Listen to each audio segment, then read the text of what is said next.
సంవత్సరానికి ఒక్కసారి వచ్చే ఈ మహాశివరాత్రి పర్వదినం ఎంతో విశిష్టమైనది. ఈ ఒక్కరోజు శివుణ్ణి పూజిస్తే చాలు జన్మలో చేసిన పాపాలన్నీ తొలగి పుణ్యం ప్రాప్తిస్తుంది.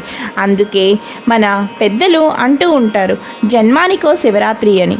అంటే మన జన్మలో ఏ ఒక్క శివరాత్రి అయినా ఆ భోళాశంకరుణ్ణి పూజిస్తే చాలు అని ఇక్కడ మనం చెప్పవచ్చు. ఈరోజు మనం మహాశివరాత్రి పూజా విధానాన్ని చాలా క్లియర్గా పూర్తి వివరాలతో ఈ వీడియోలో స్పష్టంగా తెలుసుకుందాం.